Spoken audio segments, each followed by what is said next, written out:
कहानी शुरू होती है और हम एक छोटे से लड़के को देखते हैं जिसका नाम था स्टीफन। अब स्टीफन को झूले से बहुत डर लगता था क्योंकि इस सीन में वह झूले पर बैठने से डर रहा होता है और जब बैठता है तो चिल्लाने लगता है। यानी उसके साथ बचपन में कुछ तो हुआ होगा जिससे वह इतना ज्यादा डर रहा था। वेल जो भी हो, अब कहानी 20 साल आगे जाती है। हम देखते हैं कि स्टीफन बड़ा हो चुका था और यहाँ पर वह एक स्टूडियो चलाता था जिसमें लड़कियों के ऑडिशन लिया करता था। जैसा यहाँ पर वह लगभग 8 से 9 लड़कियों का ऑडिशन लेता है, उन्हें ऐसी एक्टिंग करने को बोलता है जैसे कोई सीरियल किलर उन्हें मारने की कोशिश कर रहा है। हालांकि सभी लड़कियां सोचती हैं कि ये सिर्फ एक्टिंग करने को बोल रहा है, बट स्टीफन सच में उन्हें चाकू से मार देता है। उसके बाद पुलिस को ये पता चल चुका था कि वह एक स्टीफन नाम का किलर है जिसने 6 महीने के अंदर 9 लड़कियों का मर्डर कर दिया है, जिससे शहर में चारों तरफ हाहाकार मच चुका था। पुलिस को स्टीफन के स्केच भी मिल चुका था, वह इधर उधर ढूंढ रहे थे। वहीं दूसरी तरफ स्टीफन बहुत परेशान लग रहा था, उसे समझ नहीं आ रहा था कि वह क्या करे। तभी हम देखते हैं कि इधर जैसे ही पुलिस को स्टीफन के घर का पता चलता है और वह उसे पकड़ने उसके घर जाते हैं, बट उधर स्टीफन ने खुद को पुलिस स्टेशन आकर सरेंडर कर दिया था। इंस्पेक्टर ये देखकर हिल चुका था, वह विश्वास ही नहीं कर रहा था कि ये स्टीफन है, क्योंकि जिसे पुलिस दिन रात ढूंढ रही थी और वह अचानक खुद को सरेंडर कर देता है। वेल जो भी हो, अब इस केस की इन्वेस्टिगेशन के लिए एक ऑफिसर को बुलाया जाता है जिसका नाम था माइकल। माइकल का सीनियर उसे बताता है कि उसने अभी तक स्टीफन को मारा क्यों नहीं, क्योंकि उसको देखते ही शूट करने का ऑर्डर था। वहीं जनता भी सवाल पे सवाल कर रही थी कि आखिर इतने बड़े हत्यारों को पुलिस ने मारा क्यों नहीं। माइकल बहुत कंफ्यूज था, वह सोच रहा था कि आखिर स्टीफन ने सरेंडर क्यों किया। अगर उसे सरेंडर ही करना था तो बहुत पहले भी कर सकता था, बट अब क्यों? तो कई सारे सवालों के जवाब माइकल के दिमाग में घूम रहे थे। उसके बाद अगली सुबह स्टीफन से पूछताछ की जाती है जिससे पता चलता है कि वह लड़कियों को मारकर जंगल में फेंक देता था, बट जब दूसरे दिन वहां जाता था तो चेक करता था वहां पर बॉडी नहीं मिलती, यानी कोई गायब कर देता था। और ऐसा हर लड़कियों के साथ हुआ था, यानी किसी को भी डेड बॉडी नहीं मिली थी। अब ये डेड बॉडी कहाँ थी ये स्टीफन को भी नहीं पता था। उसके बाद स्टीफन को कोर्ट में पेश किया जाता है। यहाँ पर स्टीफन बिना डरे सारे इल्जाम कबूल कर लेता है, मानो ऐसा लग रहा था कि उसने कुछ किया ही नहीं। वह थोड़ा अजीब सा व्यवहार कर रहा था। तभी जज को महसूस होता है कि इसकी दिमागी हालत सही नहीं लग रही है, इसीलिए वह उसका चेकअप कराने का ऑर्डर देता है कि 15 दिन के अंदर इसकी मेंटल हेल्थ रिपोर्ट चाहिए। वहीं जब स्टीफन को कोर्ट से बाहर लाया जाता है तो हम देखते हैं कि उस पर एक आदमी अटैक करने की कोशिश करता है। दरअसल वह आदमी किसी लड़की का भाई था जिसकी बहन को स्टीफन ने मारा था। वेल अब सीन शिफ्ट होता है पास्ट में, यानी स्टीफन के साथ उसके बचपन में एक घटना हुई थी। तो चलिए उसे जान लेते हैं। देखिए, स्टीफन का जो पिता था वह एथलीट था, यानी उसका सपना था कि दौड़ में कुछ नाम करे, बट उसको चोट लगने की वजह से उसका सपना पूरा ना हो सका, इसीलिए वह पीटी टीचर ही बनकर रह गया। तब से वह उस सदमे को बर्दाश्त नहीं कर पाया और हर रोज शराब पीने लगा था, जिससे वह अपनी बीबी और बच्चे को बहुत टॉर्चर करता था। स्टीफन को तो वह रनर बनाना चाहता था, इसीलिए उसे बहुत ज्यादा ट्रेन करता था और इस वजह से स्टीफन और उसकी माँ बहुत ज्यादा डर के माहौल में थी। हम देखते हैं कि स्टीफन ने चोरी से एक कुत्ता भी पाला था जिसका नाम था कुट्टन। वह उसे एक बॉक्स में चुरा कर रखता था, बट एक शाम जब उसका फादर शराब पीकर घर आता है तो उसे देखते ही स्टीफन डर के मारे कुट्टन को छुपा देता है। बट थोड़ी ही देर बाद कुट्टन वहां से निकलकर उसके पिता के पास पहुंच चुका था। अभी देखकर उसका पिता बहुत ज्यादा गुस्से में था, वह उसके माँ को मारने लगता है और स्टीफन को बहुत डांटता है। तभी पेशाब करने की वजह से उसका पिता कुट्टन को मार देता है और ये चीज देखकर स्टीफन की हालत खराब हो चुकी, यानी स्टीफन बचपन से ही मेंटल रूप से टॉर्चर होता आ रहा था। वेल जो भी हो, अब कहानी एक बार फिर से प्रेजेंट में आती है और यहाँ पर हम एक साइकोलॉजिस्ट डॉक्टर को देखते हैं जिसका नाम था सीमा। वह स्टीफन का मेंटल चेकअप करने आई थी। तो पहले दिन सीमा स्टीफन को कुछ पिक्चर दिखाती है जिसे देखते ही स्टीफन उसे घोस्ट की पिक्चर बताता है, बट वह एक नॉर्मल पिक्चर थी। उसके बाद अगले दिन स्टीफन से उसके पास्ट की कहानी जानने को मिलती है। हम देखते देखते हैं कि स्टीफन थोड़ा बड़ा हो चुका था, बट यहाँ पर एक बहुत बड़ा कांड हो चुका था। दरअसल उसके पिता ने एक एसआई की छोटी बेटी का पर्सनल वीडियो बनाकर वायरल कर दिया था, जिससे एसआई उसे बहुत मारता है। और जब ये बात स्टीफन की माँ को पता चलती है तो वह उसके पिता को हॉस्पिटल में ही बहुत मारती है। यानी यहाँ पर वह फैसला लेती है कि अब घर को खुद चलाएगी। वहीं उसके पिता का घर से दबदबा खत्म हो चुका था, क्योंकि वह बिस्तर पर ही रहता था। वहीं उसकी माँ घर को चलाने के लिए एक बेकरी खोलती है, जिससे वह अपना घर चलाती थी। बट दिक्कत ये थी कि वह स्टीफन को उसके पिता जैसा ही टॉर्चर करने लगी थी, जिससे स्टीफन बहुत ज्यादा परेशान था। हालांकि जब भी कोई बाहर से आता तो उसकी माँ नॉर्मल जैसा बिहेव करने लगती थी, बट घर के अंदर तो स्टीफन को बहुत ज्यादा टॉर्चर करती। यानी स्टीफन के लिए अब भी कुछ बदला नहीं था, वह वैसे ही परेशान था। वेल, अब सीन फिर से शिफ्ट होता है प्रेजेंट में। हम देखते हैं कि डॉक्टर सीमा कंफ्यूज थी, क्योंकि उसे डाउट हो रहा था कि स्टीफन ने अब तक जो भी बताया है सब झूठ बताया है। यानी सीमा उसे एक ही सवाल गोल गोल घुमाकर पूछती थी, जिससे स्टीफन के अलग अलग जवाब होते थे, जिससे सीमा समझ चुकी थी कि ये झूठ बोल रहा था। सीमा को यहाँ तक भी डाउट होता है कि हो सकता है वो लड़कियां अभी जिंदा हो, क्योंकि उनकी बॉडी नहीं मिली थी। सीमा यही बात माइकल को भी बताती है, जिससे वह मिलकर ये फैसला लेते हैं कि वह सबसे पहले उसके पेरेंट्स के बारे में पता करेंगे कि आखिर वह कैसे थे। हालांकि हमें ये मालूम पड़ता है कि स्टीफन के पिता ने उसकी माँ को मार दिया था और खुद भी मर गए थे। तो माइकल उसके गांव जाकर पास पड़ोस में पूछने लगता है।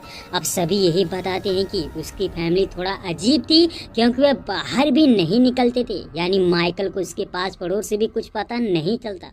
उसके बाद माइकल स्टीफन के एक दोस्त से मिलता है जो उसका क्लासमेट था। अब उससे पता चलता है कि स्टीफन की माँ बहुत अच्छी थी, बट स्टीफन उनकी हर समय बुराई करता रहता था। उसका कहना था कि उसकी माँ उसको हर समय टॉर्चर करती है और उसके फादर को भी नहीं मानती, जबकि उसके दोस्त ने उसके घर पर जाकर ये महसूस किया था कि उसकी माँ नॉर्मल थी और अच्छा व्यवहार करती थी। वेल, जो भी हो, अब माइकल उस पुलिस ऑफिसर के पास जाता है जिसकी बेटी का वीडियो स्टीफन के फादर ने वायरल किया था। वह उसे बताता है कि उसने मन बना लिया था कि वह स्टीफन के फादर को मार डालेगा, बट एक दिन अचानक उसके पिता ने खुद उसे कॉल करके बताया कि उसने उसकी बेटी का वीडियो वायरल किया था, उसे गिरफ्तार कर लो। बट जब ऑफिसर उसके घर गया तो देख पाता है कि स्टीफन ने अपने पिता को ही मार दिया था। हालांकि ये बात पुलिस ऑफिसर ही जानता था, जबकि वह अभी उसे मारना चाहता था। इसलिए वह स्टीफन को बचाने के लिए झूठा केस बनाता है कि स्टीफन के फादर ने खुदकुशी कर ली है। तो ये जानने के बाद माइकल इस इंसिडेंट को सबके सामने बताने वाला था, बट अफसर उसे ये कहकर मना करता है कि अगर वह ये बात सबको बता देगा तो बहुत दिक्कत हो जाएगी, क्योंकि उसकी बेटी की शादी होने वाली है और इस खबर से उसकी शादी भी टूट सकती है। अफसर उन 9 लड़कियों के मरने की वजह से भी इमोशनल था। माइकल उसे बताता है कि अगर वह उस दिन उसे नहीं बचाता तो आज वह लड़कियां जिंदा होती। यानी उसकी एक गलती की वजह से इतना कुछ हो चुका था। उसके बाद माइकल और सीमा आपस में बातें कर रहे थे और ये फैसला लेते हैं कि उनको तो सब कुछ मालूम पड़ चुका है, बट ये बात स्टीफन को नहीं पता कि हम उसकी सच्चाई जानते हैं। इसीलिए वह उससे उस दिन के लिए हुए इंसिडेंट के बारे में पूछेंगे। अगर वह सच सच बता दिया तो ठीक है, बट झूठ बोला तो समझ जाएंगे कि उसने अब तक जो भी कहा है सब झूठ है। वे ये प्लान बनाकर एक बार फिर से सीमा उससे पूछताछ करती है तो स्टीफन से उस दिन की घटना के बारे में पता चलता है। साल था 2021, जब स्टीफन बड़ा हो चुका था। हम देखते हैं कि उसकी माँ का घर में खौफ था, यानी जो भी वह बोलती उसको करना पड़ता था। अगर जरा भी गलती हुई तो मार भी खाना पड़ता था। तो एक दिन स्टीफन को जॉब का ज्वाइनिंग लेटर मिलता है, जिसे देखकर स्टीफन बहुत ज्यादा खुश था, क्योंकि वह अब आजाद होने वाला था। बट उसे डर था कि उसकी माँ उसे जाने नहीं देगी। तभी उसका पिता उसके पास आता है और उसे साड़ी प्रेस करने को बोला था, जो कि उसकी माँ की थी। दरअसल उसकी माँ ने उसके पिता को प्रेस करने को बोला था, बट वह स्टीफन को प्रेस करने को बोलता है। अब स्टीफन उस साड़ी को प्रेस करने लगता है, बट कॉल लेटर की खुशी में वह प्रेस को साड़ी के ऊपर ही छोड़ चुका था, जिससे साड़ी जल जाती है। और जब ये बात इसके पिता को पता चलती है तो उसकी हालत खराब होने लगी थी, क्योंकि उसे मालूम था कि उसकी पत्नी उसे बहुत मारेगी। अब दोनों फंस चुके थे। अगर उसका पिता बताता कि ये साड़ी स्टीफन ने जलाई है तो फिर भी उसका पिता ही मार खा रहा था क्योंकि ये काम उसे ही दिया गया था। अब इस वजह से वह परेशान थे, लेकिन तभी स्टीफन के मन में एक आइडिया आता है। वह कहता है कि चलो दूसरी साड़ी लाते हैं जो बिल्कुल सेम हो, जिससे पता नहीं चलेगा। वे लगभग बाहर जा चुके थे। हम देखते हैं कि स्टीफन का पिता बहुत दिनों बाद घर से बाहर निकलता है, जिससे वह बहुत खुश थे।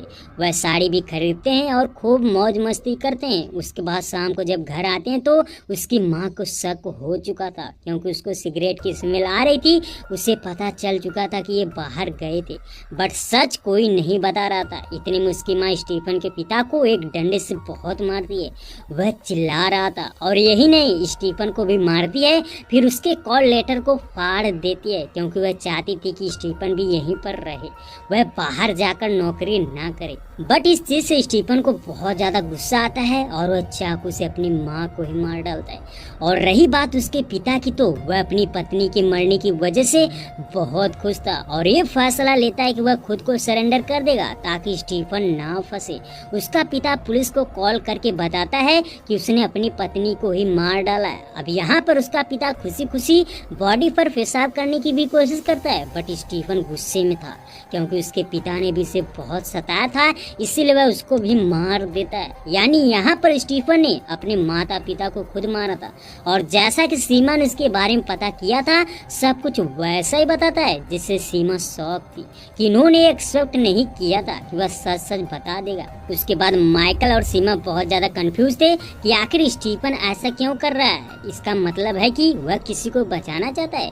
तो यहाँ पर माइकल को स्टीफन के बारे में कुछ पता चलता है। जैसा कि स्टीफन ने जब अपने पेरेंट्स का मर्डर किया था तो वह चेन्नई चला गया था और वहाँ पर एक लड़की के साथ रह रहा था। अब वो लड़की कौन थी पुलिस को पता नहीं, बट माइकल को ये बात मालूम थी कि स्टीफन ने सरेंडर से पहले चर्च गया था। तो उसे डाउट होता है कि शायद उस लड़की से मिलने गया होगा, इसलिए वह उसके घर जाते हैं और वहाँ घर से एक हैंड बैंड पाते हैं जो चर्च का था। अब माइकल और सीमा चर्च के फादर से भी मिलते हैं, उनसे इस बैंड के बारे में पूछते हैं, जिससे पता चलता है कि ये बैंड वहाँ की प्रेयर करने वाली लड़कियों को दिया गया था। माइकल ये जानते ही उन लड़कियों की लिस्ट निकलवाता है जिनको ये बैंड दिया गया था। तो पता चलता है कि टोटल 72 लड़कियां थी। अब उन 72 लड़कियों में से एक स्टीफन की गर्लफ्रेंड भी थी। उसके बाद माइकल को समझ आता है कि अगर वह फिर से वही प्रेयर कराएं और उन 72 लड़कियों को बुलाए तो उस लड़की के बारे में पता चल सकता है। तो इसी वजह से वह एक बार फिर फादर के पास पहुंचता है और उन्हें अपना सारा प्लान समझाता है कि वह फिर से चर्च में प्रेयर कराएं और उन्हीं 72 लड़कियों को बुलाए। वेल फादर भी इसकी बात मान लेता है।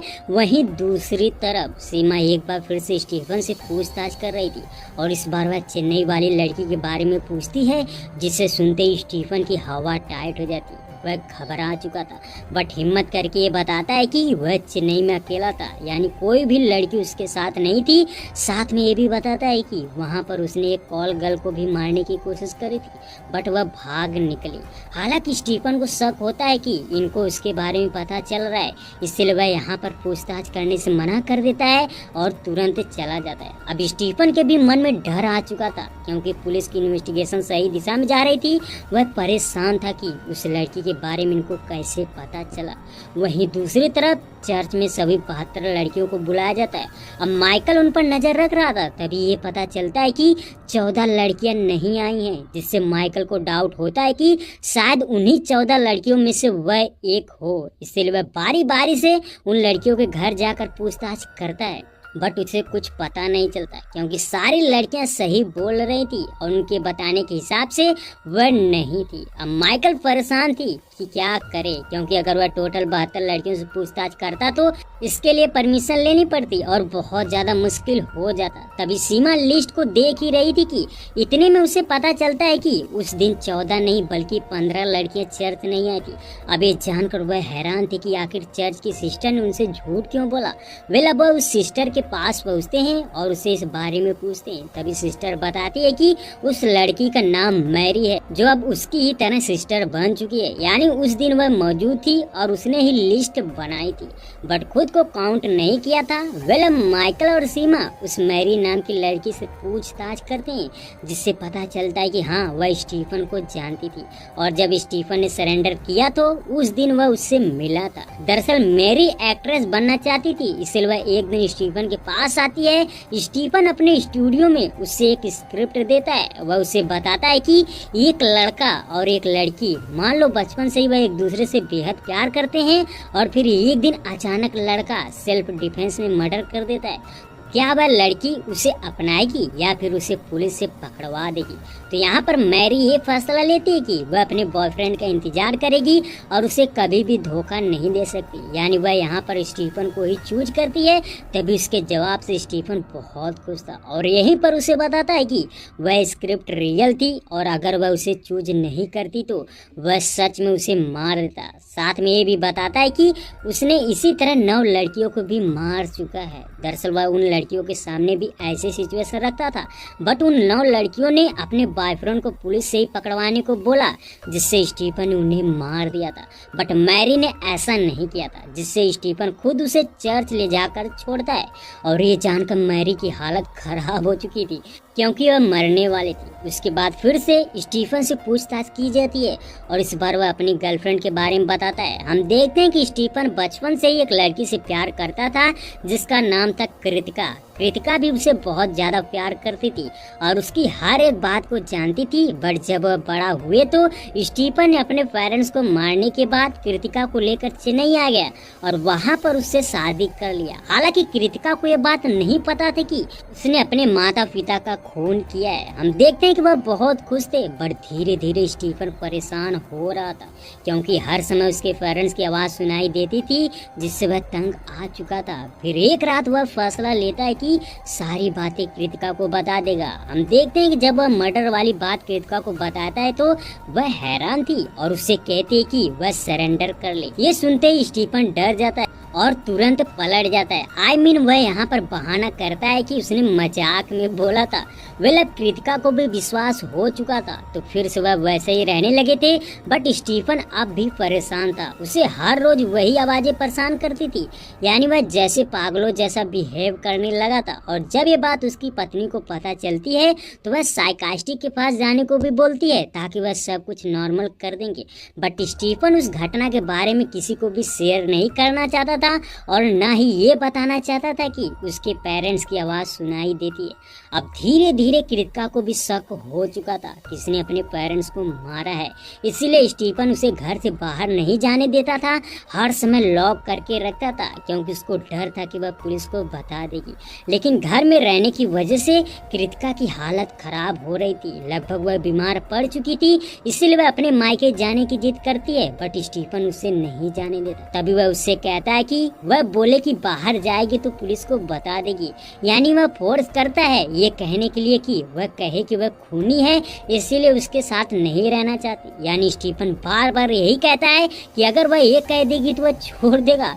बट ये सुनने के बाद कृतिका उसकी बात में आ जाती है और ये बताती है कि हाँ वह बाहर जाएगी तो पुलिस को बता देगी। इतने में वहाँ पुलिस का सायरन बजने लगता है, जिससे स्टीफन को शक होता है कि शायद कृतिका ने बता दिया, इसीलिए वह यहाँ पर उसे चाकू से मार देता है।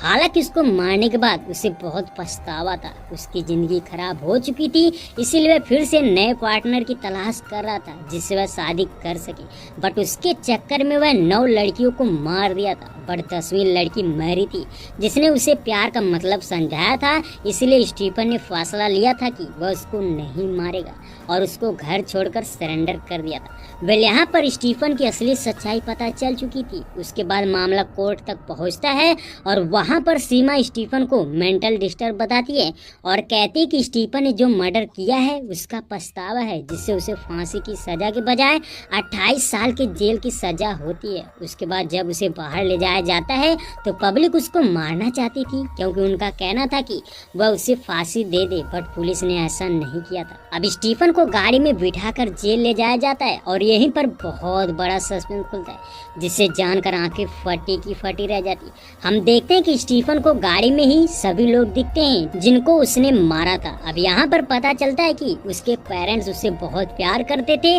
बट स्टीफन ही सही नहीं था। वह हर समय गलतियां करता रहता था जिसका इल्जाम उसका पिता अपने ऊपर ले लेता था। जैसा कि उस दिन कुत्ते को स्टीफन ने ही मारा था, बट उसका इल्जाम उसके पिता ने ले लिया था। और एसआई की लड़की का वीडियो भी स्टीफन ने ही बनाया था, उसका भी इल्जाम उसके पिता ने ही ले लिया था। स्टीफन जानवरों से बहुत नफरत करता था, वह उन्हें देखते ही मार देता था। बट एक दिन जब उसकी माँ उसे इस वजह से मार रही थी तो वह गुस्से में आकर उसे भी मार देता है और अपने पिता से कन्फेस करवाता है कि ये मर्डर उसने किया है। बट स्टीफन को डर था कि कभी न कभी वह पुलिस को बता देंगे, इसीलिए वह उन्हें भी मार देता है। और रही बात कृतिका की, तो उस दिन कृतिका ने उसे चूज किया था, बट वह उस पर विश्वास नहीं किया, इसलिए मार दिया और फिर उसी तरह उन लड़कियों को भी मार डाला। अब उसने मैरी को इसलिए छोड़ा था कि अगर उस दिन उसे मारता तो पुलिस उसे रंगे हाथों पकड़ लेती और फिर फांसी की सजा सुना देती, जिससे वह प्लान के हिसाब से खुद को सरेंडर किया और मेंटल बिहेव करके बच गया। यानी ये था उसका मास्टर प्लान। हालांकि अभी वह प्लान के साथ जेल जा रहा था। उसका कहना था कि उसे 28 साल की सजा हुई है, बट वह अच्छा व्यवहार करके 10 साल में ही छूट जाएगा। उसके बाद हम एक अनजान शख्स को देखते हैं जो एक सुनसान जगह जाता है और उन्हीं लड़कियों की डेड बॉडी इसके सामने पड़ी थी। यानी स्टीफन के साथ इन सब मर्डर में कोई और भी साथ दे रहा था। अब वो कौन था ये पता नहीं। फिल्म यहीं पर समाप्त हो जाती।